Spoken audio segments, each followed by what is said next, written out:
નમસ્કાર મિત્રો, અમારા વિડીયોમાં આપ સૌનું હાર્દિક સ્વાગત છે. મિત્રો, આજે આપણે વાત કરવાના છીએ એક વિશાળ પુલનું ભવ્ય ઉદ્ઘાટન થવાનું છે. મંચ પર મોટા અધિકારીઓ બેઠા છે, નેતાઓની ભીડ છે, પોલીસોનો સુસ્ત બંદોબસ્ત છે, પત્રકારોના કેમેરા તૈયાર છે, ફિટ કરવા માટે કાતર તૈયાર છે અને આખું શહેર આ નવા પુલના ઉદ્ઘાટનની રાહ જોઈ રહ્યું છે. પરંતુ એ જ સમયે ધૂળ અને સિમેન્ટથી ભરેલા કપડાં પહેરેલો એક સામાન્ય મજૂર અચાનક દોડતો દોડતો મંચ તરફ આવે છે અને બૂમો પાડે છે, રોકો, આ પુલનું ઉદ્ઘાટન ન કરો. એક ક્ષણ માટે આખું સ્થળ શાંત થઈ જાય છે. કોઈને સમજાતું નથી કે આ ગરીબ દેખાતો મજૂર આખરે કોણ છે અને તેને ઉદ્ઘાટન રોકવાની હિંમત ક્યાંથી આવી. અધિકારી ગુસ્સામાં કહે છે, આ માણસને અહીંથી દૂર કરો. પરંતુ મજૂર પોતાની જગ્યાએથી હલતો નથી.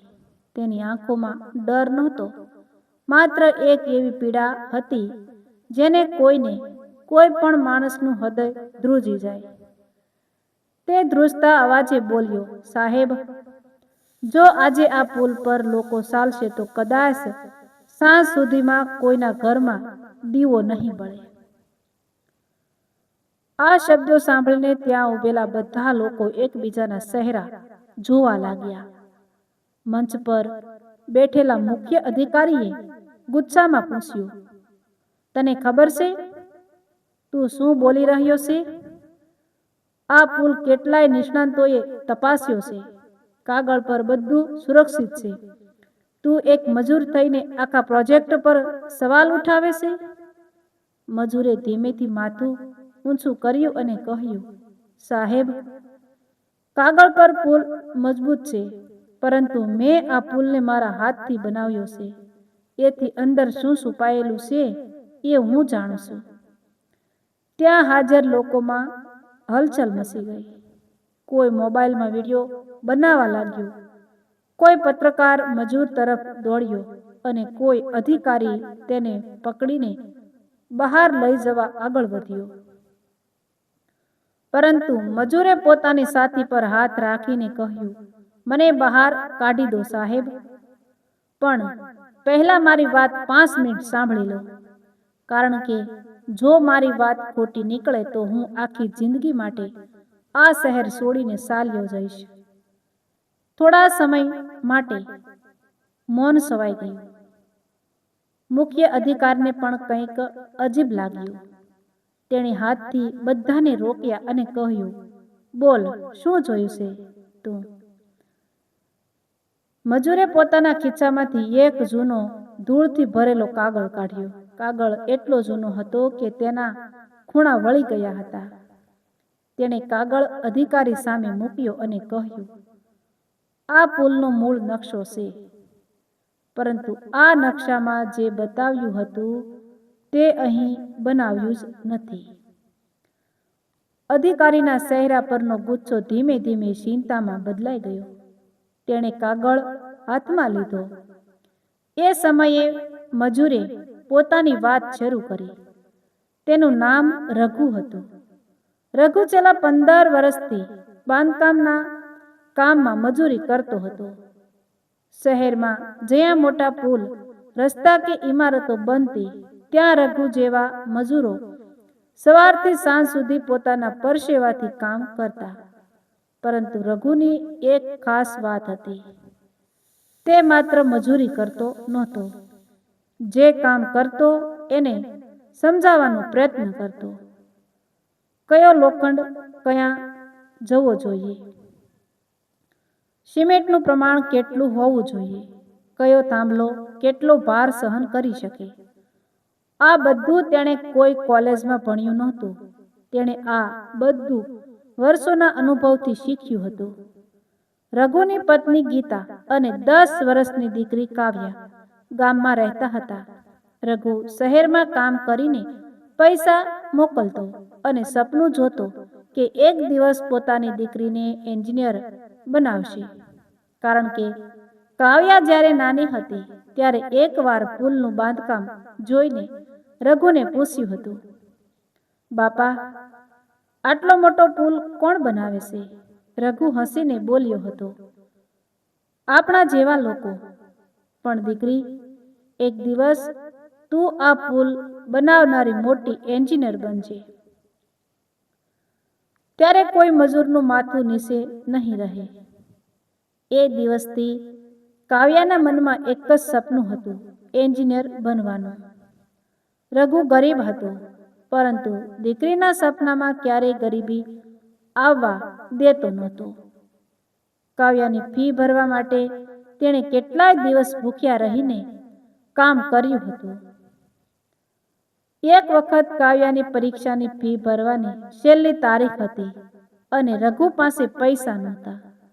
તે આખી રાત વધારાનું કામ કરીને બીજા દિવસે ફી ભરવા ગયો હતો. કાવ્યાએ પૂછ્યું હતું, બાપા, તમે રાત્રે ઘરે કેમ ન આવ્યા?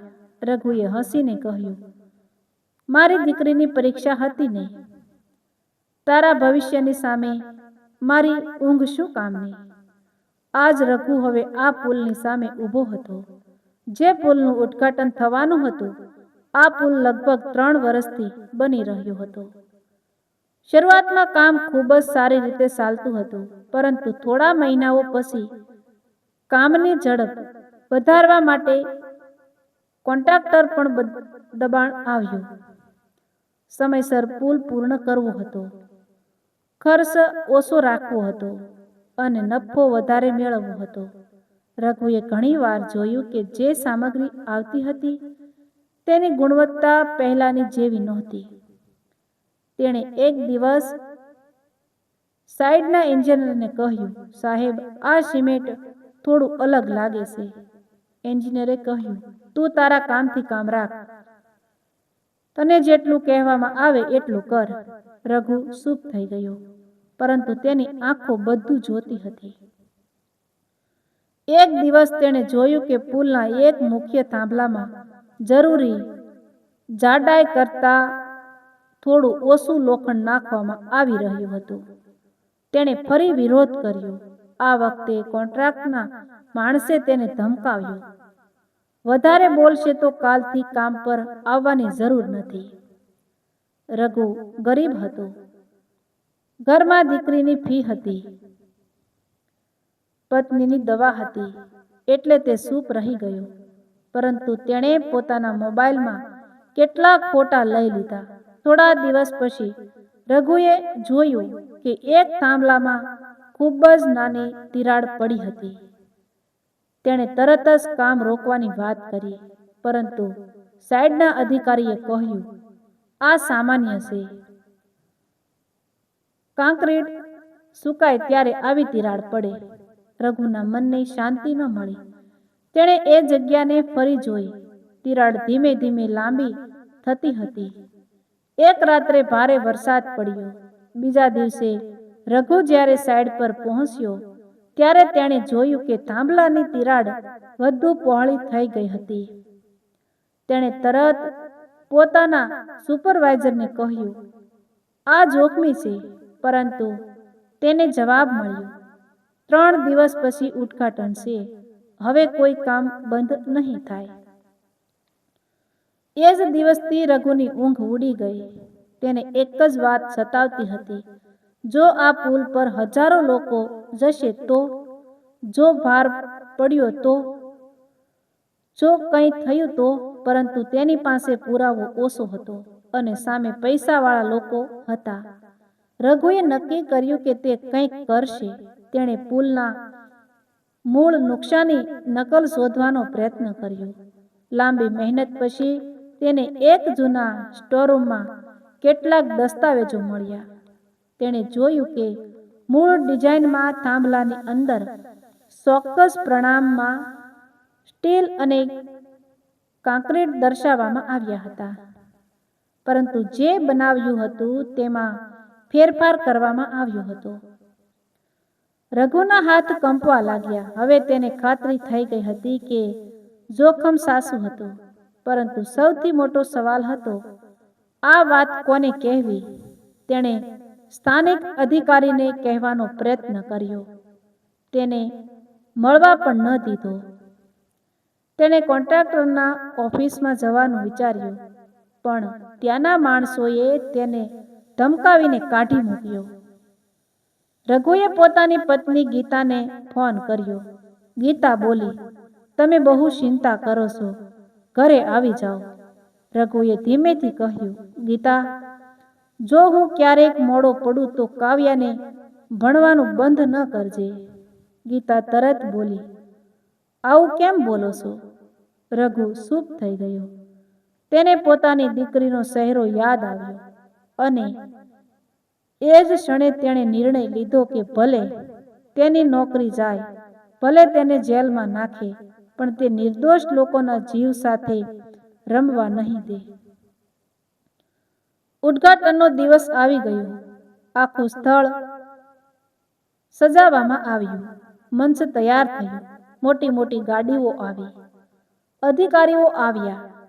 પોલીસ આવી. મીડિયાના કેમેરા આવ્યા.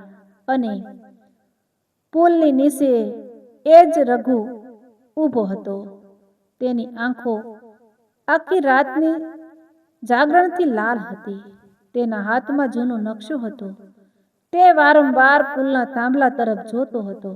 અંતે જ્યારે ફીત કાપવાનો સમય નજીક આવ્યો ત્યારે રઘુ અચાનક આગળ વધ્યો અને બૂમ પાડી, ઉદ્ઘાટન રોકો!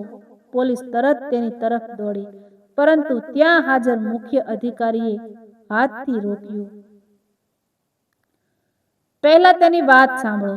રઘુએ બધાની સામે નકશો મૂક્યો. તેને પુલના એક ચોક્કસ થાંભલા તરફ આંગળી કરી અને કહ્યું, આ થાંભલો આજ સૌથી મોટો ખતરો છે. એ સાંભળીને એક એન્જિનિયર હસ્યો. તેને એન્જિનિયર આવે છે?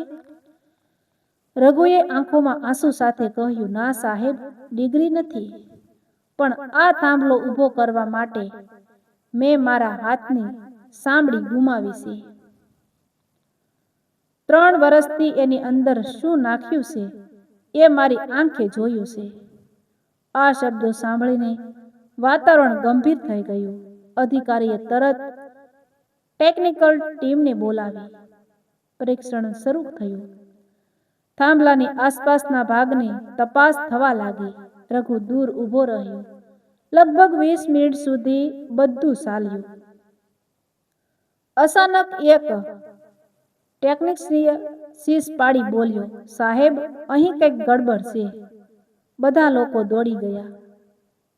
સ્કેનિંગ મશીનમાં થાંભલાની અંદરનો ભાગ દેખાયો અને જે દેખાયું તે જોઈને અધિકારીઓના ચહેરા પરથી રંગ ઉડી ગયો. અંદર જરૂરી સ્ટીલની જગ્યાએ ઘણા ભાગમાં ઓછું સ્ટીલ હતું અને એક જોડાણ પાસે ગંભીર ખામી હતી. મુખ્ય એન્જિનિયરે તરત કહ્યું, આ પુલને હાલના સમયે ટ્રાફિક માટે ખોલી શકાય નહીં. પરંતુ એ સમયે બહાર ભીડ વધતી જતી હતી. લોકો પુલ પરથી પસાર થવા આતુર હતા. જો ઉદ્ઘાટન થઈ જાય તો હજારો વાહનો પુલ પર આવી જાય. અને એ જ સમયે આકાશમાં ફરી કાળા વાદળો ઘેરાયા.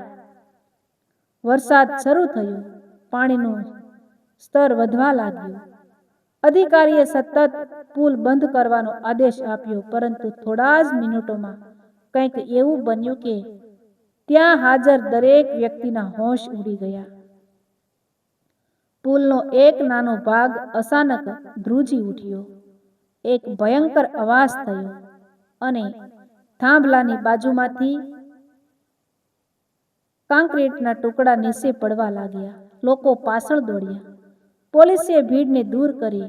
એક ક્ષણ માટે બધાને સમજાયું કે જો થોડી મિનિટ પહેલા ફીત કાપી દેવામાં આવી હોત તો, જો વાહનો પુલ પર દોડી રહ્યા હોત તો, જો બસો અને એમ્બ્યુલન્સ ત્યાંથી પસાર થઈ રહી હોત તો, કદાચ કેટલાય પરિવારોના જીવનમાં ક્યારેય પાછું સૂરજ ન ઉગ્યું હોત.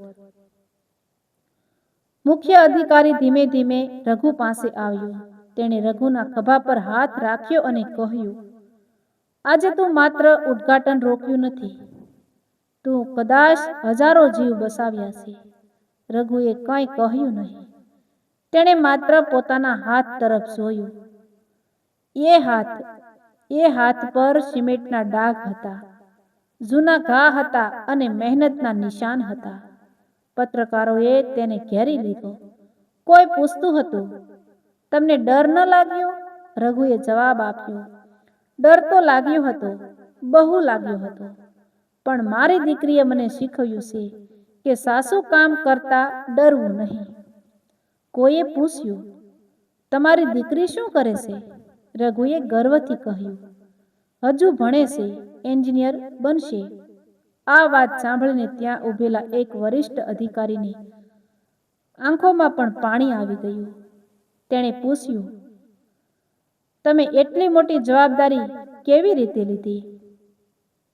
રઘુએ કહ્યું, સાહેબ, આ પુલ માત્ર સિમેન્ટ અને લોખંડનો નથી. આ પુલ પર કોઈનું બાળક શાળાએ જશે, કોઈ પિતા હોસ્પિટલ જશે, કોઈ માતા પોતાના દીકરાને મળવા જશે, કોઈ દીકરી પોતાના લગ્ન માટે ઘરે આવશે. પુલ તૂટે તો ફક્ત કાંકરીટ નથી તૂટતી, આખા પરિવારના સપના તૂટી જાય છે. આ શબ્દો સાંભળીને ત્યાં હાજર ઘણા લોકોની આંખો ભીની થઈ ગઈ. તપાસ શરૂ થઈ. કેટલાક અધિકારીઓ અને કોન્ટ્રાક્ટર સામે કાર્યવાહી થઈ. સમગ્ર પુલની ફરીથી તપાસ કરવાનો આદેશ થયો. જ્યાં જ્યાં ખામી હતી ત્યાં ફરીથી કામ શરૂ થયું. પરંતુ રઘુની એક વાત હજુ અધૂરી હતી. તેને ખબર હતી કે પોતાની વાત કહેવા માટે તેણે જોખમ લીધું હતું. હવે તેની નોકરી જશે, કદાચ ઘર ચલાવવું મુશ્કેલ બનશે. પરંતુ બીજા જ દિવસે સવારે જ્યારે રઘુ કામ પર જવા માટે પોતાની ઝૂંપડીમાંથી બહાર નીકળ્યો, ત્યારે તેની સામે એક સરકારી ગાડી આવીને ઊભી રહી. એક અધિકારી બહાર આવ્યો અને બોલ્યો, રઘુભાઈ, તમને બોલાવવામાં આવ્યા છે. રઘુભાઈ ગયો. તેને લાગ્યું કે કદાચ તેની સામે જ કાર્યવાહી થશે. તે ઓફિસમાં પહોંચ્યો. અંદર ઘણા અધિકારીઓ બેઠા હતા. ટેબલ પર એક ફાઇલ હતી. મુખ્ય અધિકારીએ ફાઇલ ખોલી અને કહ્યું, તમારા વિરુદ્ધ કોઈ કાર્યવાહી નહીં થાય. આજે તમને સન્માનિત કરવામાં આવશે. રઘુએ માથું નમાવ્યું. સાહેબ, મને સન્માન નથી જોઈએ. બસ મારી દીકરી ભણી શકે એટલું જોતા રહેજો. અધિકારી થોડી ક્ષણ ચૂપ રહ્યો. પછી બોલ્યો, તમારી દીકરીની ભણતરનો ખર્ચ સરકાર ઉઠાવશે. રઘુની આંખોમાંથી આંસુ વહેવા લાગ્યા. તેણે બંને હાથ જોડીને કહ્યું, સાહેબ, મારી દીકરીને ભીખ નથી જોઈએ, એને તક જોઈએ. એ પોતે ઊભી થશે. અધિકારીએ સ્મિત કરીને કહ્યું, એ જ તક અમે આપી રહ્યા છીએ. થોડા દિવસો પછી કાવ્યા પોતાના પિતાને મળવા શહેરમાં આવી. રઘુએ તેને આખી ઘટના કહી. કાવ્યા પિતાની સામે ઊભી રહીને રડવા લાગી. બાપા, તમે મને હંમેશા કહેતા હતા ને કે એક દિવસ હું પુલ બનાવીશ. રઘુ હસ્યો અને બોલ્યો, હા દીકરી. કાવ્યાએ પિતાના હાથ પકડીને કહ્યું, હવે હું એવો પુલ બનાવીશ જેમાં કોઈ મજૂરની મહેનત સાથે દગો નહીં થાય, કોઈ પરિવારના જીવ સાથે રમાશે નહીં. રઘુએ દીકરીને ગળે લગાવી લીધી અને એ ક્ષણે તેની આંખોમાંથી વહેલા આંસુમાં વર્ષોની ગરીબી, મહેનત, અપમાન અને એક પિતાનું ગૌરવ બધું ભળી ગયું. થોડા મહિના પછી એ પુલ ફરીથી બનાવવાનું કામ શરૂ થયું.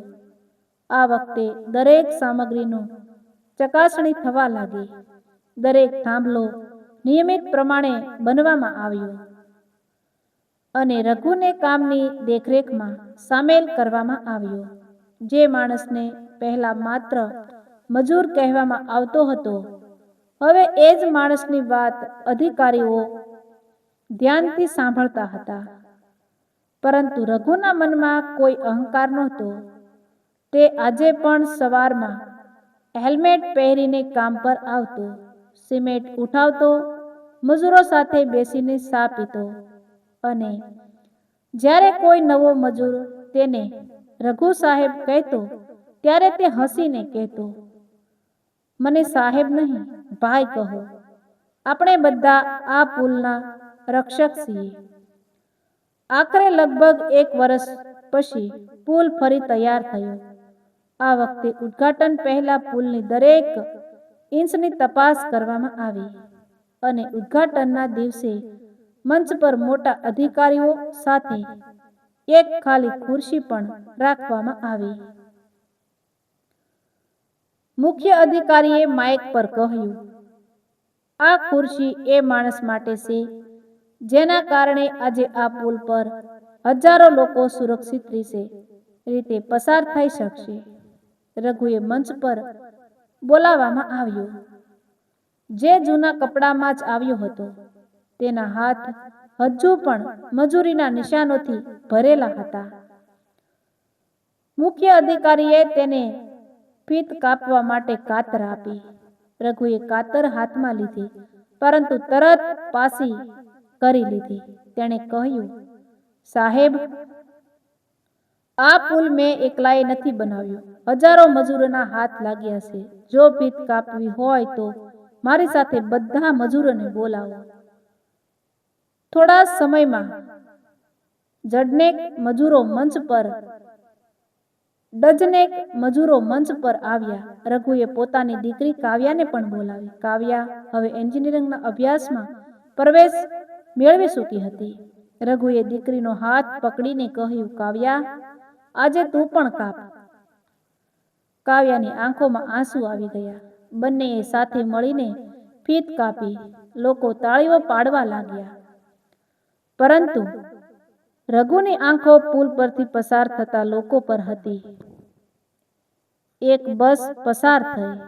તેમાં બાળકો બેઠા હતા. એક વૃદ્ધ દંપતી પસાર થયું. એક એમ્બ્યુલન્સ ઝડપથી આગળ વધી. રઘુએ ધીમેથી કહ્યું, હવે સાસુ ઉદ્ઘાટન થયું. કાવ્યાએ પૂછ્યું, બાપા શું? રઘુએ કહ્યું, જ્યારે આ પુલ પર કોઈ માણસ સુરક્ષિત રીતે પોતાના ઘરે પહોંચશે, જ્યારે કોઈ માતા પિતાના દીકરાને જીવતો જોઈ શકે, જ્યારે કોઈ પિતા પોતાની દીકરીને હોસ્ટેલથી ઘરે લઈ જઈ શકે, ત્યારે સમજજે કે પુલ સાસે બન્યો. કાવ્યાએ પિતાના ખભા પર માથું મૂકી દીધું અને તે દિવસે આખું શહેર જે માણસને માત્ર એક મજૂર તરીકે ઓળખતું હતું તેને સલામ કરી રહ્યું હતું, કારણ કે તેણે સાબિત કરી દીધું હતું કે માણસની કિંમત તેના કપડાથી નહીં પરંતુ તેના હૃદયથી થાય છે. તેની પાસે મોટું પદ નહોતું, મોટી ગાડી નહોતી, બેંકમાં કરોડો રૂપિયા નહોતા, પરંતુ તેની પાસે એક એવી હિંમત હતી જે હજારો લોકોના જીવનથી પણ મોટી હતી. અને કદાચ આ જ કારણે કહેવાય છે કે સાચો હીરો હંમેશા મંચ પર ઊભો હોય એવું જરૂરી નથી. ક્યારેક તે ધૂળમાં ઊભો હોય છે, સિમેન્ટથી ભરેલા કપડાં પહેરેલો હોય છે, હાથ પર ઘા હોય છે, ખીચામાં થોડા રૂપિયા હોય છે. પરંતુ જ્યારે આખી દુનિયા ચૂપ હોય ત્યારે સાસુ બોલવાની હિંમત રાખે છે. રઘુએ એ દિવસે ફક્ત એક પુલનું ઉદ્ઘાટન રોક્યું નહોતું, તેણે હજારો ઘરોમાં આવનારી એક એવી દુર્ઘટના રોકી હતી જેના પછી કદાચ કોઈ પણ પિતા પોતાની દીકરીને ગળે લગાવી શક્યો ન હોત, કોઈ માતા પોતાના દીકરાની રાહ જોઈ શકી ન હોત અને કોઈ પરિવાર પોતાના સપના જોઈ શક્યો ન હોત. એક સામાન્ય મજૂરે પોતાની નોકરી, પોતાની ગરીબી અને પોતાની મુશ્કેલીઓ કરતા લોકોના જીવનને વધારે મહત્વ આપ્યું અને અંતે એ જ માણસ પોતાની દીકરી માટે સૌથી મોટો ઉદાહરણ બની ગયો. કાવ્યા જ્યારે વર્ષો પછી એન્જિનિયર બની અને પોતાના પ્રથમ મોટા પુલની ડિઝાઇન પર સહી કરવા બેઠી ત્યારે તેને કાગળોની ઉપર એક નાનું વાક્ય લખ્યું, આ પુલ દરેક એ માણસના નામે છે જે પોતાની મહેનતથી દુનિયા ઊભી કરે છે, પરંતુ જેને દુનિયા ઘણીવાર જોઈ પણ નથી શકતી. અને એ વાક્યની નીચે તેણે પોતાના પિતાનું નામ લખ્યું, રઘુ. કારણ કે એ દિવસથી કાવ્યાને સમજાઈ ગયું હતું કે સાસા પુલ માત્ર નદીના બે કિનારાને જોડતા નથી. સાસા પુલ માણસને માણસ સાથે જોડે છે, વિશ્વાસને હિંમત સાથે જોડે છે અને એક પિતાના સપનાને તેની દીકરીના ભવિષ્ય સાથે જોડે છે. જો તમને પણ લાગે છે કે દુનિયામાં હજુ એવા રઘુ, એવા નિષ્ઠાવાન લોકો જીવતા હોવા જોઈએ, તો આ કહાનીને દિલથી યાદ રાખજો. કારણ કે ક્યારેક એક સામાન્ય માણસનો એક સાચો નિર્ણય હજારો લોકોની જિંદગી બચાવી શકે છે. અને કદાચ એ જ માણસ પછી દુનિયાની નજરમાં સૌથી મોટો હીરો બની જાય છે. તો મિત્રો, આવા જ નવા વિડીયો જોવા માટે અમારી ચેનલ લાઇક, શેર અને સબસ્ક્રાઇબ કરી દેજો. વિડીયો પસંદ આવ્યો હોય તો